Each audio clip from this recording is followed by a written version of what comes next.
Tidak ada dokter spesialis. Betul ya Pak ya? Saya dokter yang nggak umum. Karena saya 25 tahun itu dampingi orang-orang yang sakaratul maut. Penyakit-penyakit terminal. Makanya kenapa untuk penyakit-penyakit terminal itu kok tidak ada larangan makan. Wong makan aja nggak mau kok dilarang lagi. Panjenengan ya boleh makan, asal yang nggak boleh kalau berlebihan. Kata Rasulullah, makan pada waktu lapar, berhenti sebelum kenyang. Sumu tasihu, berpuasalah niscaya akan sehat. Kalau diimbangi puasa bisa juga menahan hawa nafsu, sebab dari emosi. Banyak orang nggak ngobati hati. Kedua, saya kalau ngobati secara keseluruhannya. Bukan hanya fisik saja, bukan hanya pil. Manusia ini terdiri 5 aspek. Badan, psikologis, sosial, kultural, spiritual. Jadi kalau ngobati harus semuanya. Satu badan, treat the patient. Jadi manusia, bukan hanya pil-pil, tapi emosinya. Makanya orang yang ngeyelan itu gak iso, itu cepat mati. Karena kortisolnya meningkat. Jadi justru penyakit hati ini diobati. Makanya obatnya Rasulullah adalah istighfar. Dalam hadis qudsi, astaghfirullahaladzim innahu kana ghaffaro ya hayyu ya qayyum bi rahmatika astaghis. Itu tidak pernah disampaikan, hanya dikasih pil, itu fisik. Padahal kausanya di hati. Nanti kita bahas satu persatu. Makanya saya ini tugasnya adalah bagaimana orang itu tidak menderita, bagaimana orang itu semangat, dan bagaimana orang itu siap kalau sewaktu-waktu dipanggil sama Allah. Itu tugas saya. Jadi kalau ada orang sakaratul maut, lainnya ditinggal, saya enggak, saya rangkul, saya bimbing, saya dampingi, karena ini saat yang menentukan. Itu bedanya. Ya.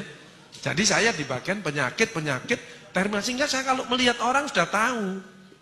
Orang ini masih takut sama istrinya, kelihatan. Ya, orang ini masih banyak utang, itu kelihatan. Kalau yang hadir di tempat ini wajahnya ini wajah surgawi. Orang-orang yang ikhlas. Orang-orang yang penuh syukur. Orang bersyukur itu mesti daya tahan tubuhnya meningkat, nggak gampang sakit. Alhamdulillah. Kelihatannya sepele. Kalau mengucapkan alhamdulillah, keluar hormon kebahagiaan. Daya tahan tubuhnya meningkat. Dan orang itu kalau bersyukur mesti bibirnya lebar. Ya apa kabare Pak? Alhamdulillah. Jadi kalau ada orang bibirnya kecil, orang ini mungkin bermasalah. Karena mengeluh terus, nggak ada orang, ya apa kabare? Alhamdulillah. Nggak ada. Bibir kecil mesti, lah ya mesti ngono, mesti cabut deh. Lain syakartum la azidanakum wa la in kafartum inna adzabi lasyadid. Kalau kamu bersyukur tak tambah. Kalau kamu mengeluh, maka amat pedih siksaku. Jadi orang yang hidupnya tidak enak, mungkin sering mengeluh. Dan memang disebutkan Quran surat Al-Ma'arij, innal insana khuliqa halu'a. Sungguh manusia diciptakan banyak mengeluh. Makanya kalau pengen sehat jangan ngomong wah, aduh.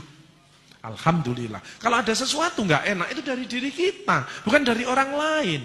In asantum li anfusikum wa in asantum falaha. Barang siapa berbuat baik, kebaikan untuk dirimu sendiri. Kalau berbuat jahat, kejahatan itu untuk dirimu sendiri. Hal jazaul ihsani ilal ihsan. Tidak ada balasan kebaikan selain kebaikan itu pula. Tidak ada orang berbuat baik balasannya jelek. Tidak ada. Allah itu maha adil.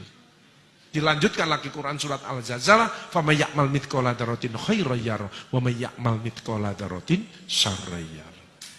Makanya orang yang bahagia seperti panjenengan ini bagaimana? Bisa menerima pendapat orang lain, bukan memaksakan kehendaknya untuk orang lain. Kaiso, setruk. Kortisol yang keluar, ini bahaya. Makanya hati kita harus dibersihkan dulu dari penyakit hati. AIDS, angkuh, iri, dengki, sombong. Itu harus didetoks. Bagaimana bisa bahagia kalau masih punya iri hati ini? Apa sih artinya takwa? Alladzina yunfikuna fis-sarra'i wad-dharra. Dia peduli. Suka menafkahkan hartanya baik di waktu lapang maupun sempit. Kalau mau sedekah tidak usah nunggu kaya. Kaya itu belum tentu. Tapi dengan sedekah calon menjadi orang kaya. Wal kadzibinal ghaidz. Dia kalau debat selalu ngalah. Karena Allah janji, siapa yang salah dia ngalah. Tak buatkan istana nanti di surga. Tapi dia benar, dia ngalah. Maka istananya akan lebih hebat. Sayangnya banyak orang dolim. Istri ngomeli suami sudah senden di tembok, tapi nyerah ini. Cek diterus noai, karek mumbul, kik, mati. Makanya anak juga gitu, ya bunda, aku yang salah, aku mohon maaf. Ya sudah maafkan, karena itu miliknya Allah. Makanya kita tidak boleh dolim, tidak boleh menyakiti orang. Kalau kita menyakiti orang, badan kita terasa tidak enak. Kenapa? Karena keluar hormon negatif. Coba panjenengan sedekah, senyum dengan orang, keluar hormon positif. Tidak ada penyakit datang. Dotok dulu, AIDS ini. Dengan apa? Istighfar tadi. Istighfar itu menggembirakan Allah, dicintai Allah, tambahi rezekinya, dijauhkan dari neraka. Dan yang penting, kalau istighfar itu, setan putus asa. Sayangnya di Indonesia kan sudah tidak ada setan, karena manusianya sudah disetan kabeh. Ya. Bagaimana bahagia? Panjenengan sehat, insya Allah ya sehat. Sehat itu kadang-kadang dilihat jasmani rohani, betul nggih? Badan stres. Padahal ada 8. Sehat fisik, panjenengan bisa ke sini. Alhamdulillah. Coba panas badan. Awake panas greges, ndak mungkin ke sini. Apalagi mencret, ndak mungkin wong gini. Ana pengajian nang masjid, rumah sakit Karimah Utama gak iso aku, gak iso. Mencret kok. Kan ringan mencret, wong klepnya ndak bisa nutup. Kan ndak kelihatan. Beda kalau saya di bagian kanker, payudara kelihatan, mata, tangan kelihatan. Ini hanya mencret. Alhamdulillah. Sebutkan supaya keluar hormon kebahagiaan. Kadang-kadang orang ndak punya duit itu kenapa sih? Dia pelit, hitung-hitungan sama Allah. Dan Allah tidak hitung-hitungan dengan kita.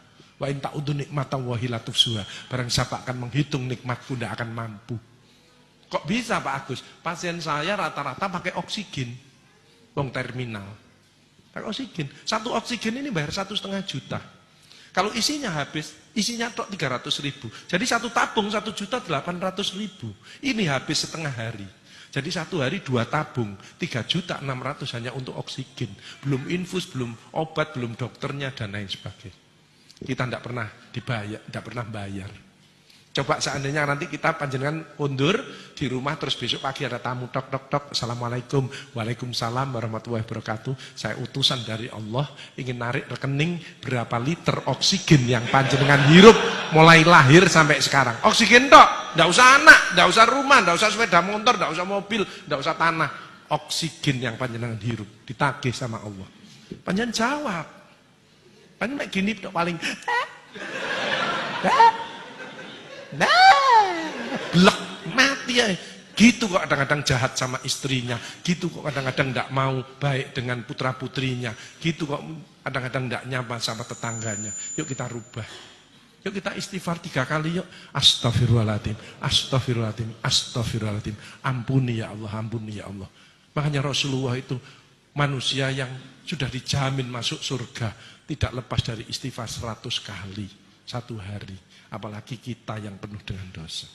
Alhamdulillah ditambah astagfirullah, ditolong sama Allah. Apa yang sulit? Tidak ada yang sulit dalam hidup. Yang sulit adalah dari dirinya sendiri, dari hatinya, dari pikirannya, dari ucapannya, dari perilakunya. Yuk jamaah semua kita keluarkan the power of heart. Hati yang selalu ingat kepada Allah. Hati yang selalu bersyukur kepada Allah. The power of mind. Pikiran selalu positif. Tidak pernah berisi yang negatif-negatif. Kemarin ada orang mau makan sate, pikirannya negatif. Satenya dipegang terus ngomongnya gini, ya apa enggak kolesterolku. Jadi satenya utuh, kolesterolnya naik. Nah pikirannya negatif kok, keluar hormon negatif. Betul? Coba ngomongnya gini, ya Allah tambahi kesehatanku dengan sate ini dan buang semua penyakit yang ada di tubuhku dengan sate ini. Maka yang keluar hormon positif, sate ini kalau dimakan bukan jadi kolesterol, tapi jadi tenaga untuk kita bisa beribadah dan berkarya. Alhamdulillah. Apa harta penting, Pak Agus? Penting. Tapi yang cari yang barokah, hasilnya halal. Tapi kalau ada sebagian diberikan, itu namanya berkah. Selalu bertambah kebahagiaannya.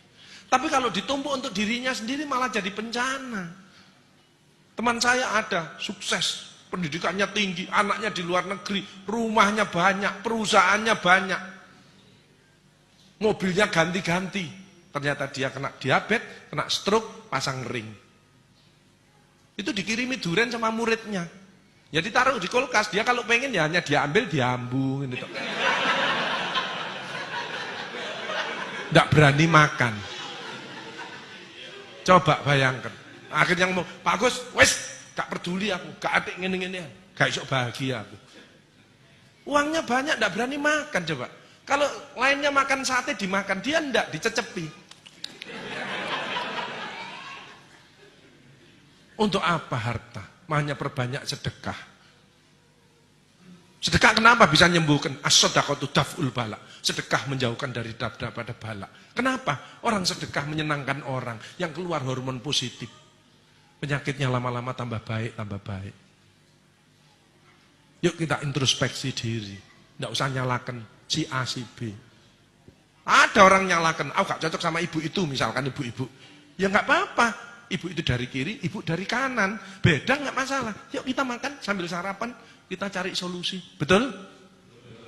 Ada ibu datang gini, aku gak cocok ambil ibu iku, yuk gak cocok ambil iku, yuk gak cocok ambil iku, yuk gak cocok ambil iku. Ya ibu yang sakit. Ngomong gitu aja.